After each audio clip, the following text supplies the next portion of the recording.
Awesome. Okay, so welcome everyone. I'm Michael Naylor, and I'm the director of the main Enneagram Center for Transformation and Well-being, and very good luck.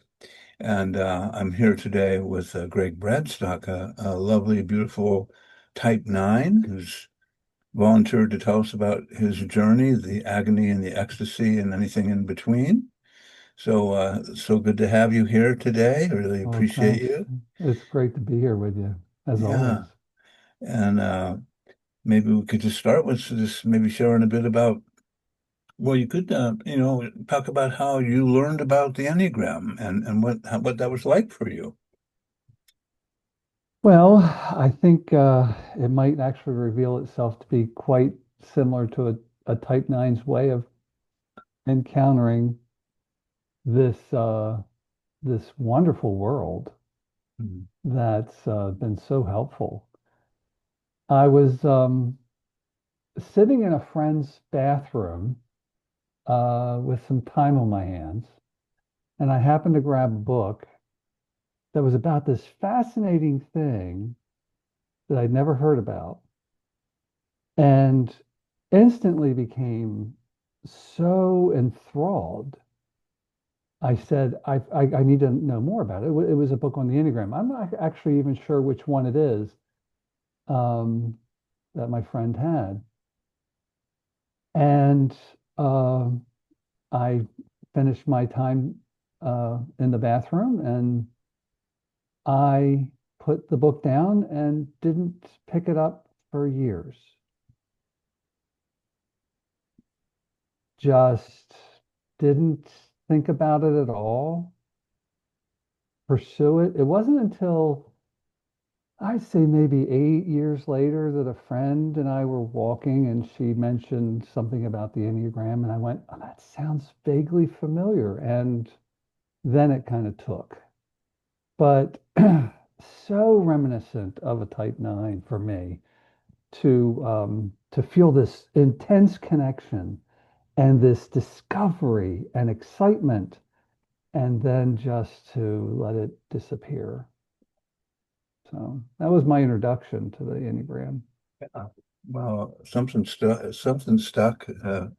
So when you started unpacking your understanding of the nine, um, what was that like? And I asked this in light of my experience, which is when I started unpacking the four, it was like, oh my God, I can't believe the who looked inside my soul and saw all this stuff. I've been trying to block it out of my awareness, but Mhm. not everybody comes to it that way. I just wondered what it was like for you. Yeah, it didn't shock me. It actually just kept resonating and resonating and resonating, and it was pretty easy for me to see that I was a Type 9 um, from some of the life choices I had made up to that point.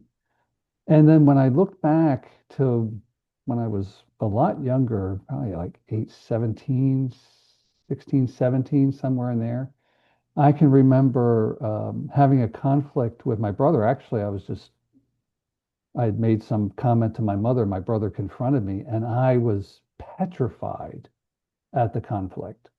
And I did all kinds of tap dancing as I look back now, that's what I was doing. I was just trying to survive because conflict meant death, actually, and rejection, or it was just such a motivator to do whatever I had to appease. And you don't appease an eight very easily. So he uh he didn't take to that and kept going. So but so I think that was very clear that there was a part of me that had this intense fear of conflict. Um, and it wasn't until later in life that I decided, I'm going to do something about this. Yeah. Well, so when you think about some of the qualities of the nine that you identify with, Yeah. say a little bit about that. Like what are the patterns where you go, oh yeah, I got that one, I got that one. Yeah, I think one of the big patterns is being the mediator. I can hold space for two opposing views and see the value of both. And I'm actually an actual mediator now. Hmm. So it's one way that I can utilize, I guess, something that could be uh, unconscious and to make it conscious and to make it work. But um, I can remember early on when there were fights. I I'd forgotten about this until just now. I can remember I was buying some pot. I was a teenager, and my friend said he was selling something, and he said in a vial, and he goes, "Well, that's enough." And the guy said, "No, it's not enough. It's not enough." And so I took some out of my stash and put it in there. Well, now it's enough. It's just like probably not the best use of mediation skills, but it's just like there was this, let's get conflict out and let's all have a good time and just relax. Yeah. And yeah. Yeah. Well, it's interesting, in my experience with nines, that they do have kind of an equalizing tendency to, make things equal between people, and so that everybody can relax and feel involved or included or as though they belong. And so I'm wondering, when you were just a little guy, do you recall moments where conflict was in the playground and you're going, oh my God, no, or you jumped to the occasion, became the saintly mediator and helped them work it out? What do you experience as a little guy? Yeah, I think I don't have a lot of memory of my childhood, which I think I've found with a lot of nines also. Um, but what I do recall uh, that conflict would have me dissociate. I would leave the area in my mind and or maybe try to do something like I did, when I was a teenager. But um, I certainly wasn't one to get into fights, and I could get out of just about anything Hmm. pretty quickly. Hmm. Just yeah, it was kind of very guttural and very organic to something's wrong. And I think, I grew up in a home of two parents that were nines. Oh, wow. And I actually didn't realize my dad was a nine until not too long ago, actually. Hmm. I thought he was a five. And I would often joke, well, they never fought, they just got a divorce. And there was a lot of unspoken tension, a lot of unresolved conflict. And so that not learning how to do that as a little one, I think led to some difficulty in my later life, just because, well, it's normal, it's to be expected, it's actually required to get anything closer to somebody Hmm. to resolve conflict. I had Yeah. this one mentor who said, it's not the absence of conflict that promotes intimacy, it's the resolution of it. Hmm. And I've kind of written that on my heart and said, okay, it's worthy of my time and effort to Hmm. invest in this. And Hmm. so, yeah, but as a kid, I didn't get into fights, and I was a pretty easygoing kid, somebody they didn't have to worry about. I was a little bit of the mascot in my family of origin, Hmm. so I would make people laugh and Hmm. be self-deprecating. And Hmm. I Okay. learned early on that's one way to fit in. Yeah. Well, you mentioned something around conflict, bringing up really like the fear of death, like with your type. Mm. Of course, a type 8 brother, that death may have been imminent, but uh, but there, eights that I mean, nines I've talked to said that there's just something about it when conflict hits, it's almost like it's going to be the end of me, or whatever our relationship is, it's going to be jettisoned out into the universe, and that will be the last you see of me.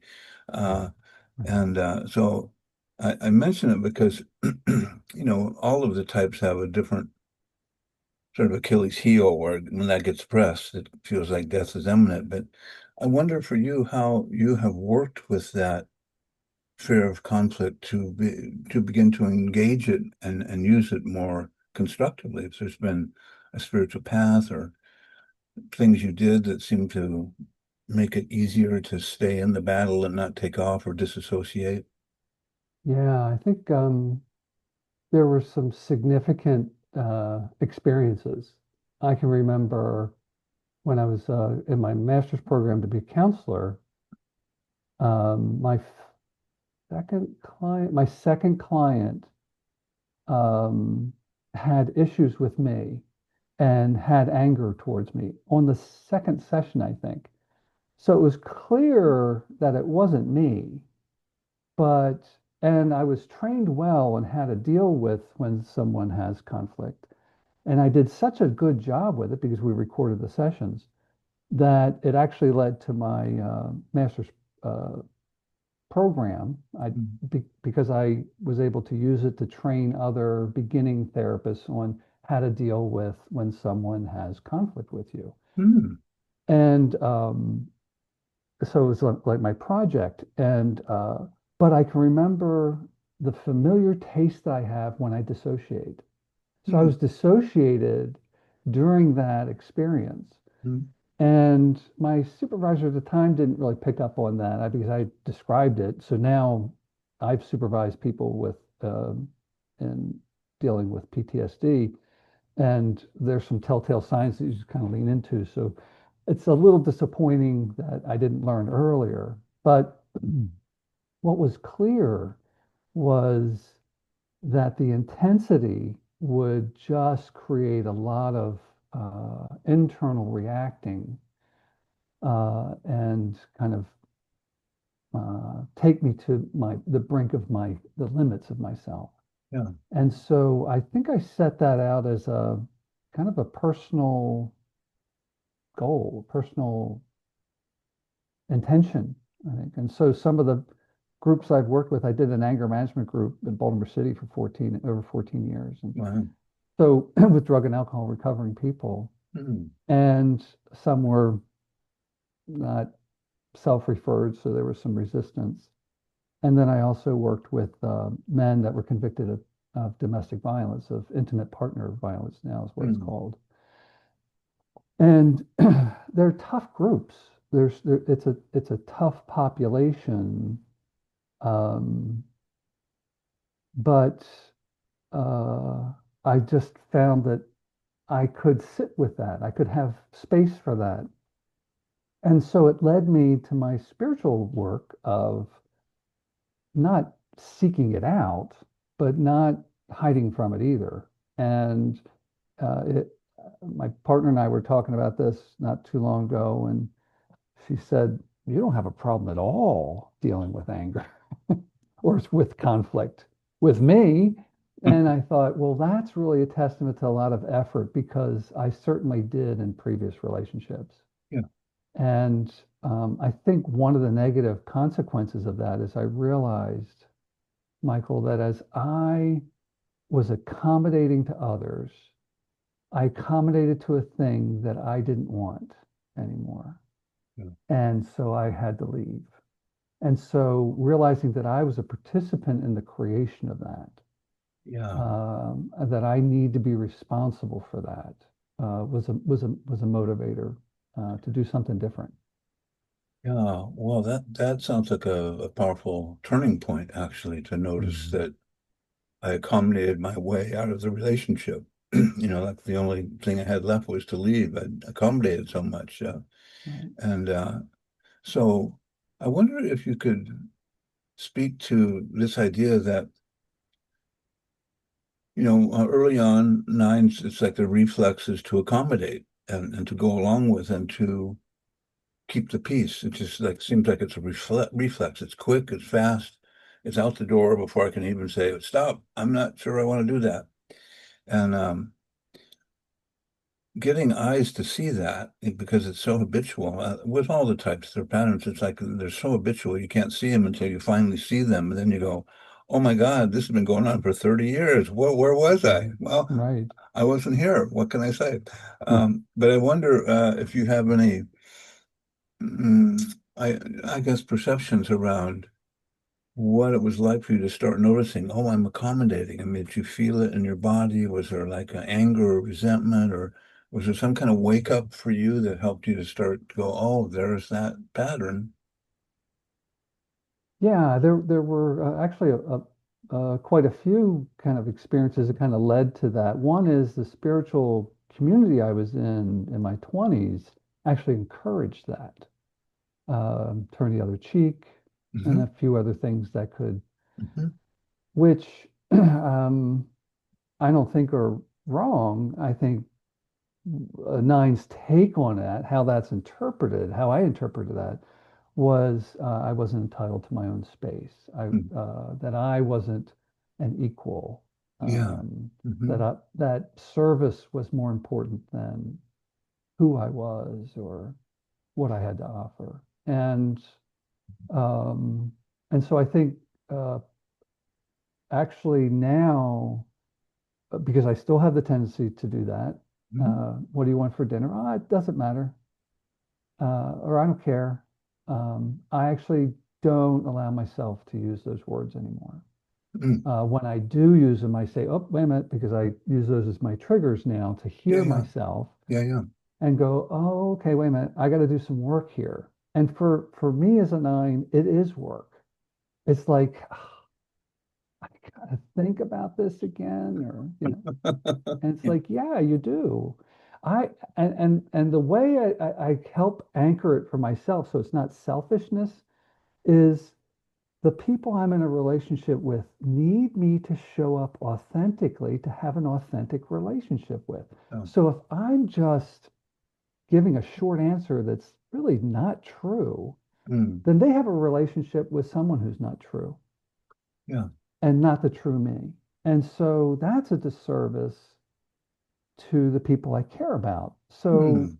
I've kind of used it, well, I care about my impact, maybe too heavily, as opposed to my full permission to have my own space. Mm. And now I'm trying to balance those two values that I need to give myself full permission and also be responsible for the impact. And I got that out of the coaches training when I became a coach at CTI. Oh. That was one of their beautiful conversations, and it stuck with me because it helped me give me language Mm. that gives me permission to have my space. Yeah. And I seem to continually need myself to remind myself that I am worthy of my own space. Yeah. Well, that, it points to mm, how patterns take time to transform. And, Yeah. it's not like I read about it, or like when I learned about the type 4, I thought, this is awesome. It'll take me a couple weeks to get through all this stuff, right? And then 40 years later, I'm going, oh, I still do that one. I got to really pay attention because I just sort of go into automatic pilot, and there I am in some sort of weird envy tangle. Um, so you pointed to something around what nines often talk about is the sense that when they were little kids, that they were really oriented towards not being seen, or not causing any trouble for people, not expressing their own needs. Accommodating was sometimes a part of a survival mechanism that helped them navigate childhood. But I wonder what it was like to have two type 9 parents who were accommodators in their own way too, and what that was like for your little soul dealing with, wow, I mean, I could imagine it would have been confusing from time to time. Yeah. Yeah, I think it was. And actually, um, I would say my father was more, I thought it was selective mutism. He didn't say a lot. Mhm. So he was kind of a mystery figure. I can remember specific episodes or specific times when I remember being touched or being noticed in a Mhm. unique way. And they still are very heartfelt and very warm memories that I have. Mm. My dad was tying my tie. We were going to go to church, and I think I was 5. And so he's behind me, and then all of a sudden he just touched my nose, and but and it was like, oh wow, I'm here and I'm noticed, Mm. and Yeah. it felt really good to get that. And then my mother later in life had a number of health issues that led her to really not have any energy whatsoever. Her heart rate was at 258 or 290 something, so Yeah. it wasn't pumping her blood. And so they had to kind of restart it and she had to be on medicine.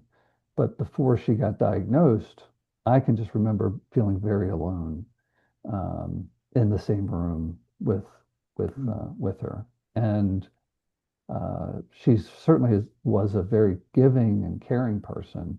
Mhm. That's one of some of the values that I hold dear and Mm. I want to maintain because I think Mm. they're worthy to do that. Mm. But I can remember feeling very alone and having to do things which now looking back um, were probably a little too much for the age, a little too much to expect from the age. Getting myself ready for school and getting myself off to school Mm. during elementary school, where you know maybe other kids might have more of a interaction with their parents and help Yeah. them out the door, kind of Yeah. thing. So self-sufficiency then became Mm. one of the messages.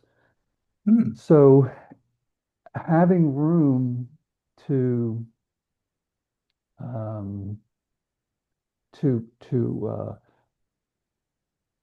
well, how do I say this? Have holding space for myself. If I had a lot of needs, it took up a lot of space. So if I just had less needs, then it was easier to do. Mhm. So I think that kind of contributed to self-forgetting and Yeah. kind of just denying that I needed things. Well, I wonder if you relate to the idea that sometimes nines talk about of having a kind of an escape hatch where they go to an inner sanctum where they, can picture things that make them feel good and or maybe they remember a movie and start playing it in their head as a way of self-soothing in the face of not feeling seen or held or cared for, that it was a kind of a built-in defense that saved, for many of it, was it saved their life in terms of just being able to hold on to the next moment and have something. What we say about nines is they know how to remember the good things, as Mhm. opposed to the fours who remember all the bad things, right? Right, right. Uh, but I wondered if you had any kind of inner life like that, where you had a sort of your own secret garden, or your own kind of way you go into fantasy that was allowed you to navigate life, even though it was strange from time to time.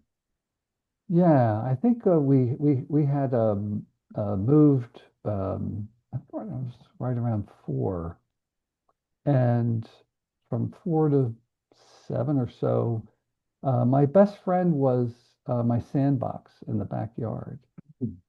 Uh, it was like this. Just had lumber, 8 by 8 probably, but it was huge. And I can remember the day my dad brought home more sand because it had, gone away. And oh, it was like I was jumping up and down, and Hmm. so I would spend a lot of time out there by myself, just you know playing in the sand. Yeah. So yeah, there were like I think pockets of that kind of thing that would where I could have a space that was okay. And um, but to be recognized by others, I think was a bit of a challenge. Yeah. Yeah. Yeah. Well, as you matured and went through childhood and then teen years and early adulthood, how do you notice the nine patterns that, or do you in recollection of how you were during those growth periods? Because we often talk about nine being an introverted, withdrawn type, that goes inward to process things before they come out. But there can be differences in different nines. I just wondered what was true for you around introversion, or whether your instinctual patterns interfered with that. I kind of thought of myself as being a counter type in some ways. Hmm.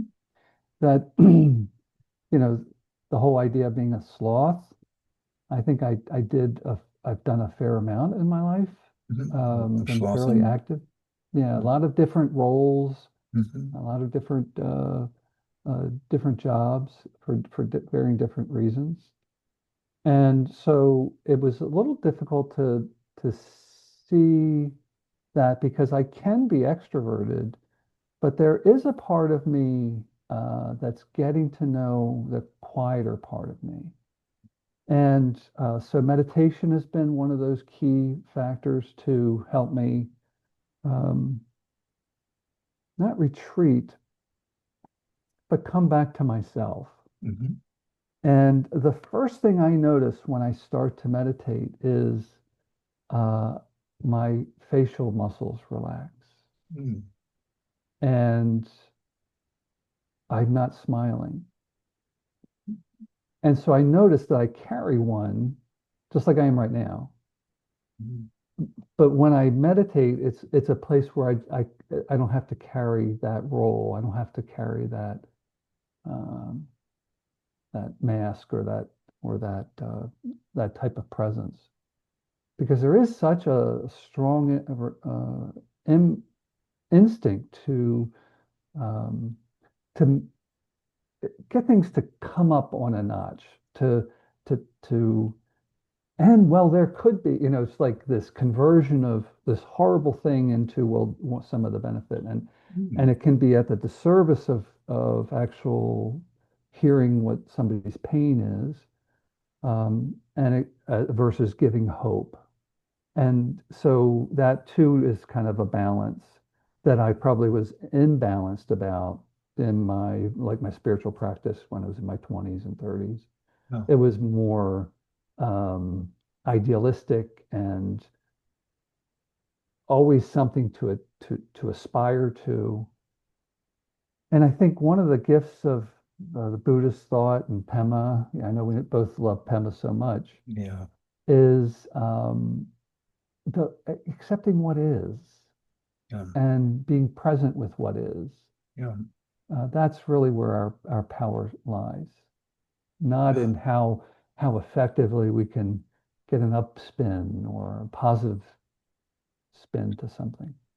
Well, working with one of my favorite counselors I worked with when I was doing addiction work at rehab was a nine, and he had a way of generating that whole quality of accepting what is in the moment when he's with like ten guys who've just come fresh from prison and they've been brutalized by the legal system and they've been Mm. homeless, they've gone through really traumatic suffering with their mothers and fathers, etc.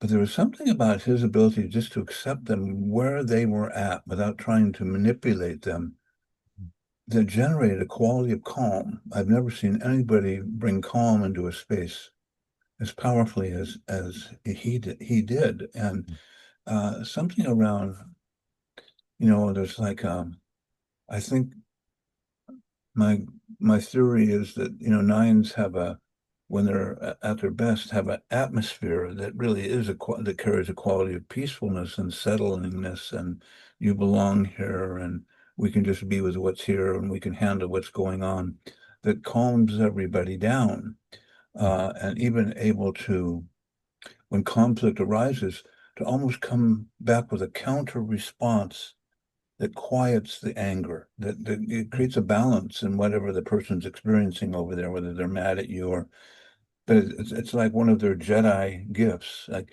you can calm down here and still be angry, or something that they do that. So I wonder if that any of that resonates with you.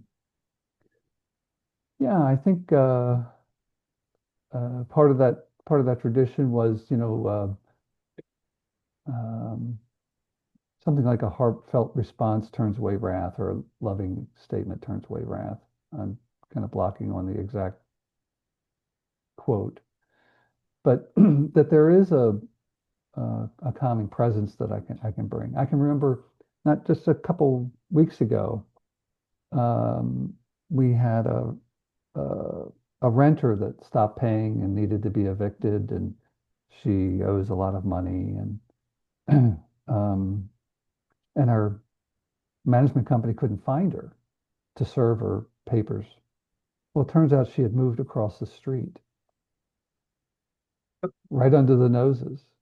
And I was there working with some guys on the house, and I'd never met her. And she came up and we were just chatting. And I said, "Oh, yeah, I'm one of the owners." And she just got a little white in the face. And, but I just continued to have a conversation. Once she said her name, I started to put things together and was like, "Oh, you're actually the person who there's going to be a lawsuit with." But I just continued to have a conversation with her because I thought, well, that's for the court system to figure out. We could be in opposite ends, but still be human. Hmm. And I had a friend say, "What are you going to become friends with her?" And I said, "Well, no, probably not, but that's Me? not the point." Yeah, Right. Yeah. So sometimes even when I have skin in the game, it's possible to kind of bring that. in connection. Obviously, there were other times in my life when I didn't bring the better angels to bear. I Hmm. do have an eight wing, and it is my primary wing. So, Oh, okay. So when you get your anger triggered, you can get dragon-like. oh yeah, oh yeah. So, and that was funny because my mother was a nine with an eight. My dad was more of a nine with a one. Mm, And just seeing that there is it seems like there's a really distinct difference yeah, between the yeah, focus that's that been I my have. experience too. Yeah. Yeah. Well, so when you think of how your better angels, your gifts of that you inherited as a nine, where have you applied those in your adult life? Like where do they show up? When do where's that place where that gift comes through and you go, wow, I'm really fortunate to be able to do this. Yeah. That's how long do we have? Uh, It feels like there's so many things I could say. I'll say one thing when my daughters were younger, we had two white chairs in the living room, and when they had conflict, they had to sit in them until they figured out a resolution. And my youngest, there's 3 years difference. Pardon me. So I still had to kind of monitor to make sure that the 3 year older daughter wasn't taking advantage. But my youngest, not too long, she's in her mid 30s, said, "I remember that distinctly, and I hated that." Because she just said, "Oh, we didn't want to do that. We just wanted to get out and keep fighting." But Mm, so I think there is and that's happened a number of times in my adult life that getting warring factions to resolve things. Mediation is one of those places where um, I've seen the magic happen, and mm, I can't really say it's just me because other mediators have talked about this experience. But when two people come in and it's clear that it's high conflict, but then walk out smiling and having an interaction. Now, it doesn't always happen, so not everything is going to be that easy. mhm, But when it does, it's really just a lot of fun to be a part of. mm. Um, and so that's one of the ways that's shown up. That's been very gratifying to have. Awesome. And then I think as a coach, a number of other coaches have sought me out because of some of my experiences. Divorce mediation. I mean, can't get any more warring faction than that, I think. Mhm. Um, I think the Gaza Strip uh, is in a lot of homes, and it's unfortunate. But so to have a co-parenting plan come out of that where two parents are actually and working together, oh, Yeah. they still have their issues with each other, but they're able to put the needs of the child above theirs. To be a part of that, I'm an adult child of a divorce, and I've been divorced, and my kids are also.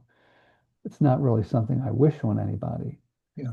Um, and so experiencing the difficulty of that for everybody involved, to be able to provide some light really makes a huge difference.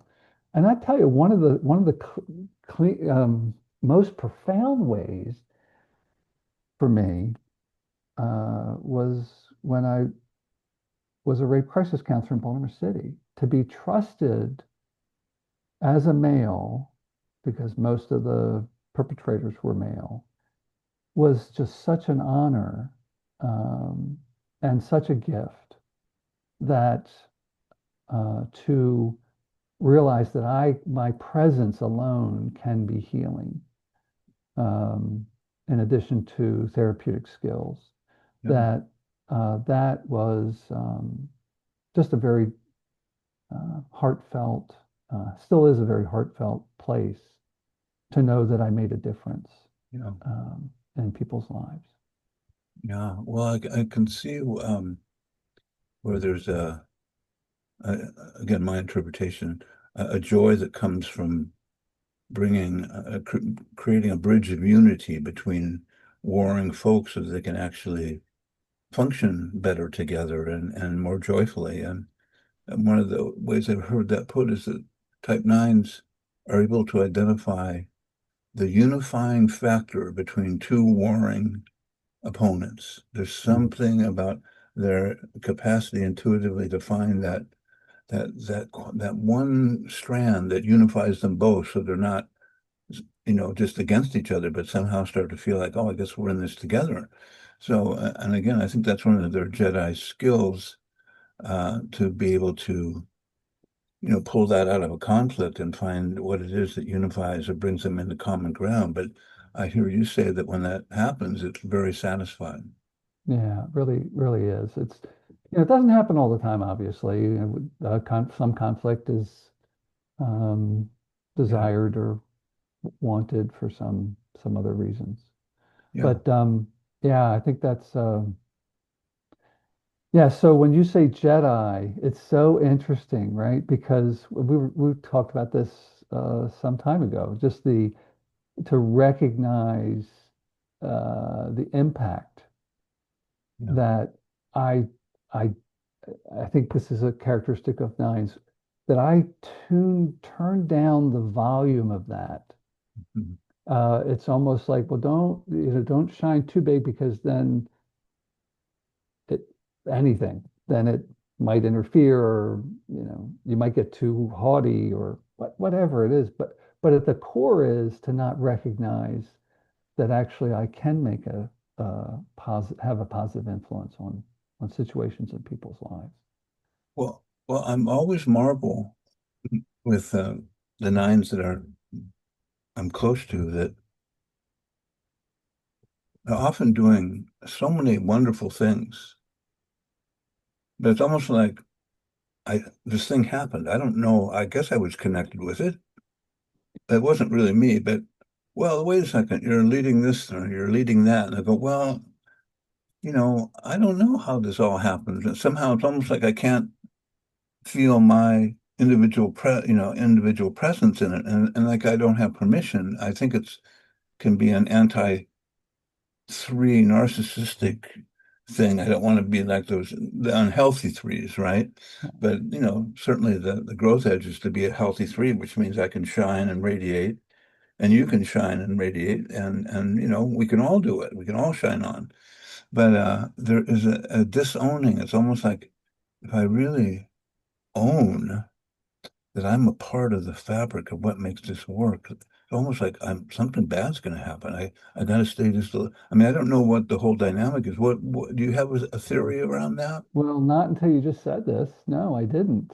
But I think what that what that leads me to think is there's this economy of energy.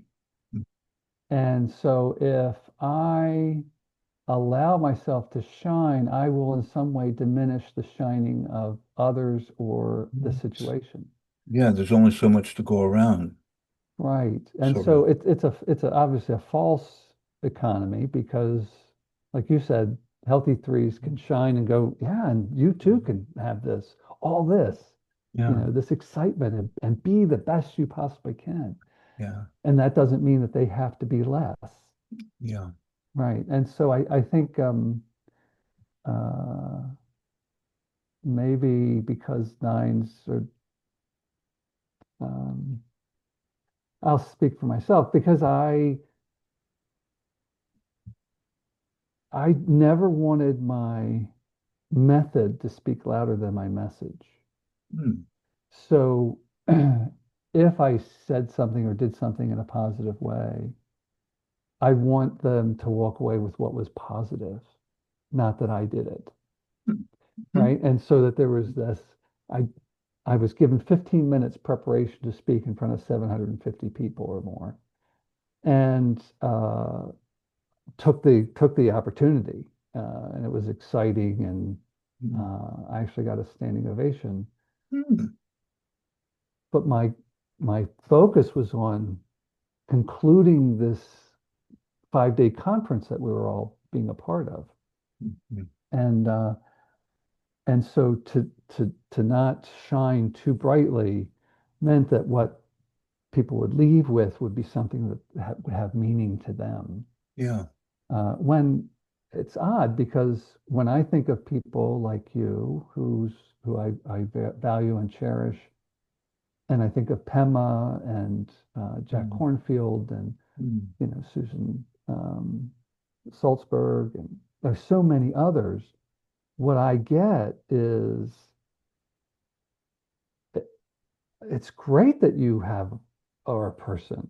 It's great that you have an identity. It's great that you show up with you. I mean, one of the greatest things with Pema is she kind of laughs at herself. She doesn't take herself too seriously. So the human connection makes it real. Yeah. And so to depersonalize that, I think, is a bit of an effrontery to what we could do, Hmm. even though the motive or the intent might be to keep it pure, keep it separate, or like I'm doing now, have it over here instead of having it here that I'd be giving. Yeah. Well, it's tricky territory, and because the line between ego and joyful celebration can blur, and Right, but there is what helps me is this whole idea that we can all shine on, and that my if I'm shining and that inspires you to shine, then that's awesome. right, If my shining is a statement that I'm superior, then the ego's involved, right? And that doesn't feel good. Uh, but if I can dim my light so I don't look like an egotistical person, well, in some ways that's ego also. right. You know, Right. There you go. Yeah. yeah. So So it's trying to balance that, right, is an egoic thing. yeah. Yeah. And I can also remember times when I would dip down my levels, and actually I would take the spotlight Hmm. and get the focus, and it would be like an unhealthy three, Yeah. who's like, hey, see how great this is? And oh, just off the cuff, by the way, this nonchalant stuff. And then kind of standing back going, well, that doesn't really, wait a minute, what am I doing? Kind of thing. And Yeah. um, Yeah. so Well, yeah, I think it can swing both ways. That I think I'm so haughty that I need to not be part of the deal. Wait a minute, why is that a part of it? yeah. Well, it's on either side, there's kind of a inner critic is either judging me as great or judging me as less than. So, Right, I mean, once the inner critic's in there, it's like my ability just to be present gets a little bit obscured, of course. Uh, but, the inner critic is wily and quick and it likes its work. What can we say? that's right. Well, I was just thinking an interesting area might be to explore, like if you were going to give your partner a manual for how to deal with your nineness, like what would be some of the principles that you would have page one, working with Gregg, this is what you might want to pay attention to so you don't misjudge him or think he's up to something or whatever. Anything come to mind for you? Oh yeah, that'd be a great book, wouldn't it? It That'd would be, be. I'm working on it myself. oh, okay. Yeah, so I think yeah, a couple don'ts, right? Right. Don't take it doesn't matter. Don't take whatever you want. Don't receive I really don't have a preference. What would you like? You know, those kind of like going out to dinner or doing something or yeah, it's okay. What TV to watch? I'm fine with whatever. No, let's not be fine with whatever Yeah, and yeah. not take the easy way Hmm. because it's a shortcut. You know, it is with a lot of people talk about spiritual bypassing. Well, this is kind of emotional bypassing. It's not a lot of work. It does take a little bit of work to say, well, what do I really want? Hmm. The challenge for me is if I'm habitually looking at others to see what they want, what they need, and to discern that and to balance that, and to see how they can get that, then there really is no room for me, no time for me to look at that. So it does require me to pull some energy back from others in order to invest so that I can fully show up. Um, if I were offering something of value to my partner and she said to me, it doesn't matter, in some way, then something of value doesn't matter. What if I were, she were cooking me a meal or I cooking her a meal and doesn't matter? Well, Mm. Mm. then why am I doing it? Hmm. Eat peanut Hmm. butter and jelly. I don't. Hmm. So to show up and to do the work of what is it I'd like, that's that's part of it. I think another thing that I would say is when you feel that I'm not present, I'm not. And because it can be lonely being with a nine. Hmm. That if I do withdrawal or I do um, not do my work, but just kind of retreat in my dissociative states or my habitual using TV or reading or something as a way of stepping away from the present, as opposed to doing something I want to do, then it is a very lonely place to be, and to not tolerate that, to not accept that from me. Yeah, yeah, yeah. Mm.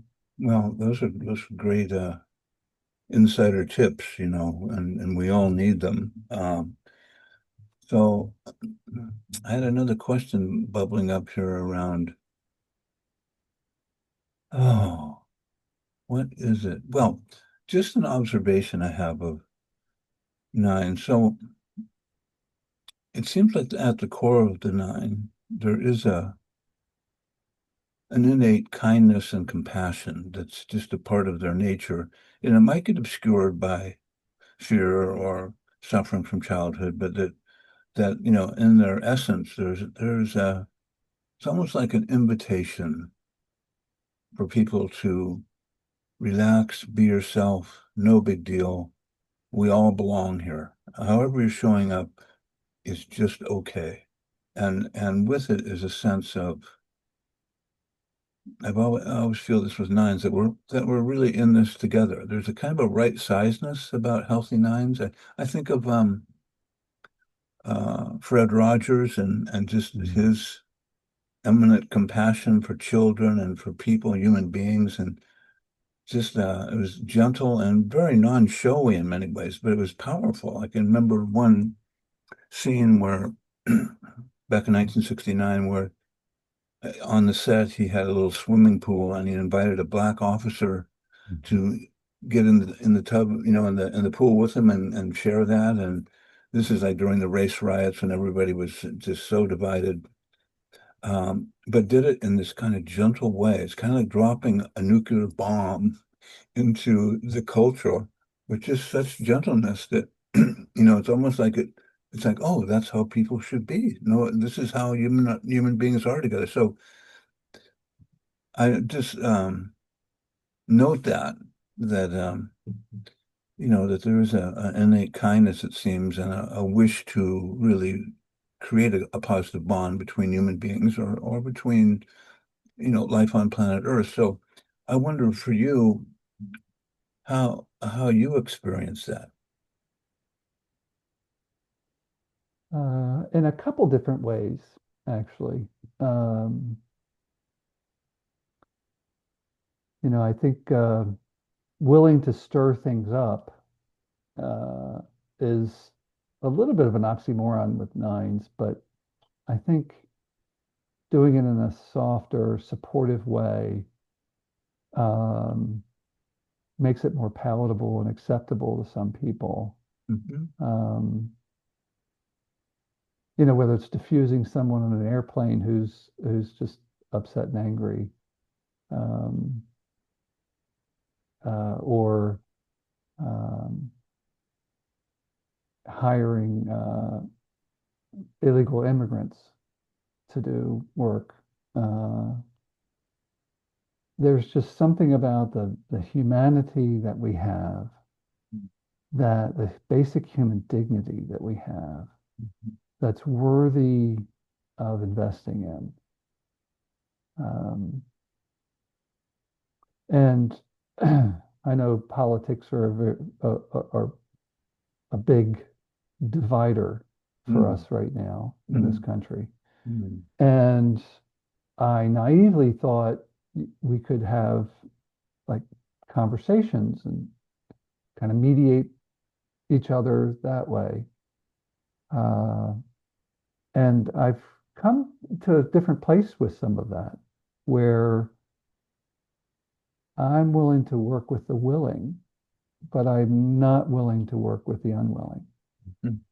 That there's a waste of energy and time and a bit of crazy making that can happen Yeah. by fighting a fight or working hard for a goal that only one person's concerned about. Yeah. So if we don't have the same values, or we don't have at least the elevation of those values, then I'm not sure we really can go anywhere with certain things. Yeah. So I think it's kind of a mix, right? It's like where can I make the difference and try my best? But yeah, there is this sense of wanting to bring in the people on the outside and bring them on the inside. Mhm. That's I can remember we were playing at one of the retreats I went to in my 20s, in a spiritual retreat, and we were playing ultimate frisbee. Mm. And there were some people who weren't playing, but they were walking by, and I kept calling, "Oh, come on, join the team, join the team." And it wasn't until, and they did, and then it wasn't until afterwards we were processing about the day, and one of them just stood up and said, "Being welcomed, I was never chosen for sports through school, but I was encouraged to just be accepted for my level of participation, whatever that was going to be." Mm. And she thanked me directly, and so as embarrassing as that might have been in the moment, that was speaking of my values. That, yeah, it's not about, we're here just to be together and enjoy Yeah. that. Mhm. Um, so, yeah, I think you're right Okay. that there is that sense of responsibility. Well, I wonder if you would share a little bit about your love of the Enneagram Mm. and just how you use it in your work today. Oh my, I, it comes up because I wish I knew about it 40 years ago when I was in my master's program. Why we didn't talk about that, I don't know why this, wasn't addressed. I'm disappointed in their service. But personally, we had Enneagram Christmases when the kids were smaller. They were still Mm. adults, but it was a lot younger. Um, So some of the gifts, we would give each other the same gift, and everybody could buy whatever they wanted. And I remember I was part of a pumpkin chunking team. Uh, it's just not really going on too much now, but there were world championships in Delaware. I did it for about 20 some years. and we had to wear hard hats. And so one of the Christmas gifts that I got, a neighbor across the street was a very talented four artist. And I bought everybody's hard hats. There were four ladies and myself. So they got the pink ones and I got the white one. I know it's gender specific, but probably would do it differently now. But then, and had her design everybody's hard hat with their Enneagram number and their wing and the type that they were and some part of their one of their messages. And so I was like a 9.8, and so it was funny because the 6.7 was, wait a minute, am I less than a 9.8? Is it? No, it's not about that. So, but I just came across them not too long ago. And so it's that kind of thing. It's just so important because without that, I, I, I don't know if I would have been able to survive some of the differences in my relationship with Stephanie. Mhm. That getting to know that just being an instinctual stack difference, social self-pres is mine and self-pres social and sexual is hers. So having the direct opposite creates opportunity for us to not understand where the other one's coming from. Mm. And once we got the language that the Enneagram has given to simply say, oh, we have a visitor. I could see a tail. Oh yeah. Uh, is just to have the language to describe, oh, it's a stack difference. This is instinctual. This is not Mm. intentional, or Yeah, it's not meant to hurt. This is just us expressing who we are in this moment and how we show up. yeah, That I think 14 years without it 14 years ago, I don't know where we'd be. yeah, We still struggle. We still have difficulties with that, but it it's given us a language to deal with that. yeah, Yeah. yeah. Well, thank you for that. Well, I wonder if there's anything you might want to encourage or share for younger nines and, advice you have from Mhm. life as a type nine, the agony and the ecstasy that comes to mind that you haven't already shared. I think we're asking permission, uh, or when we're asking for permission, that we're the only ones who can give it to ourselves. Hmm. Looking at it externally, either some validation or acceptance of who we are, it's got to come from us. We are the holder of the keys of Mm. that. Mm. And I think that's a big challenge because some of the behavior is to please others and to satisfy others. We can get caught in that trap where it's all external. And so our lives can become unmanageable that way, Yeah, by trying to get something that only we can give ourselves, which yeah. is the right to breathe, the right to have feelings, the right Hmm. to feel those feelings, Hmm. to have your own thoughts. Hmm.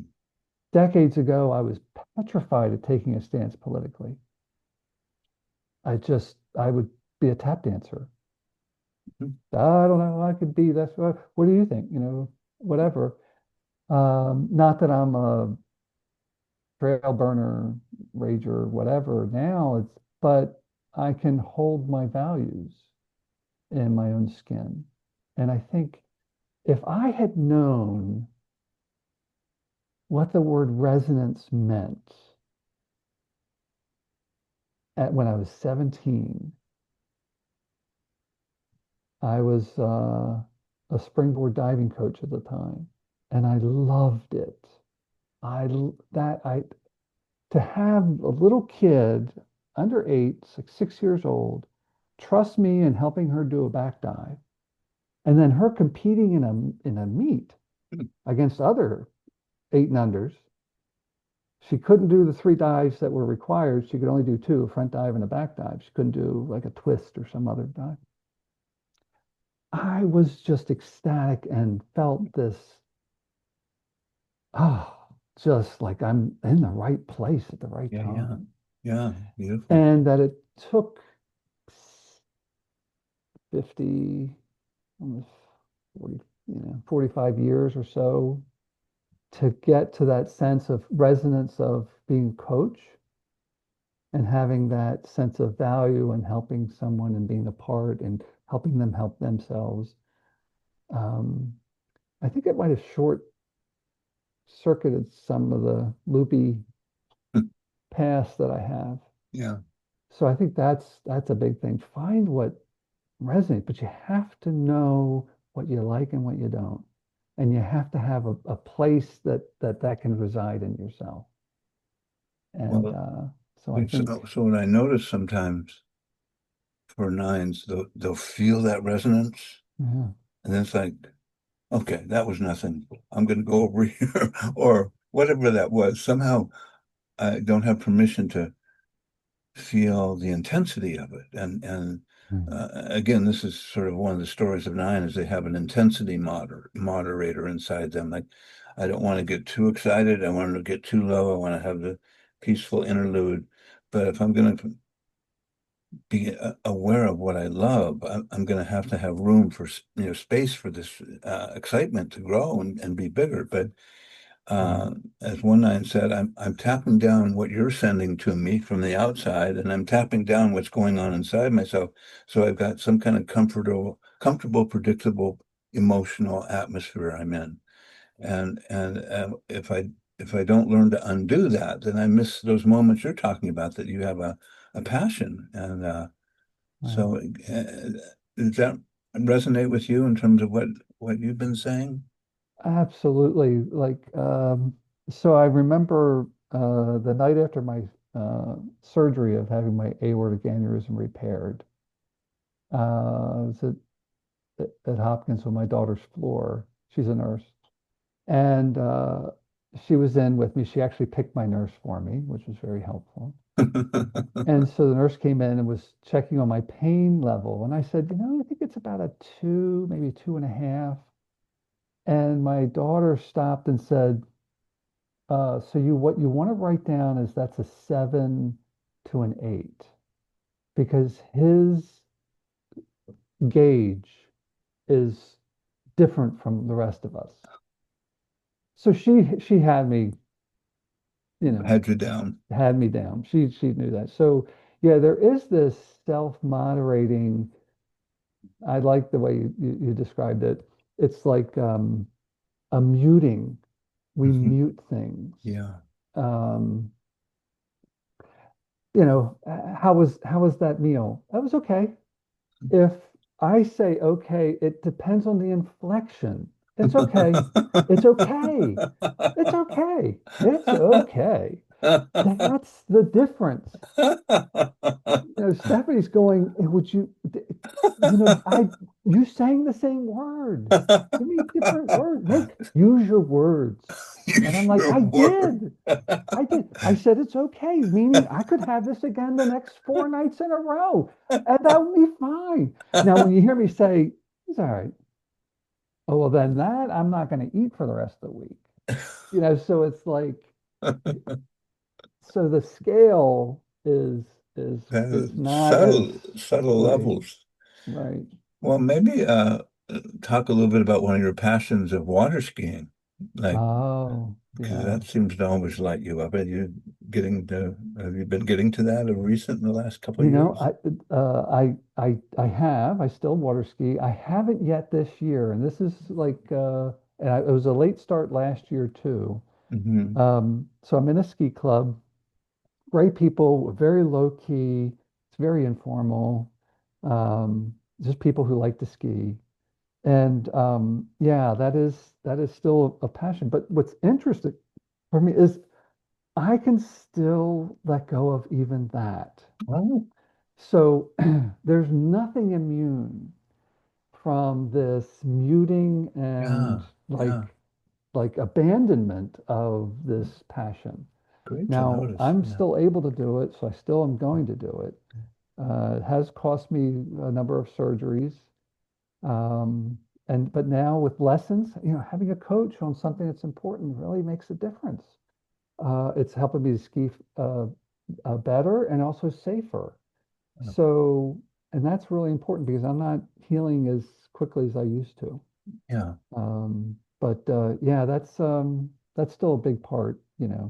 and I like to take people boating and stuff, so that's Oh, still awesome. part of the deal.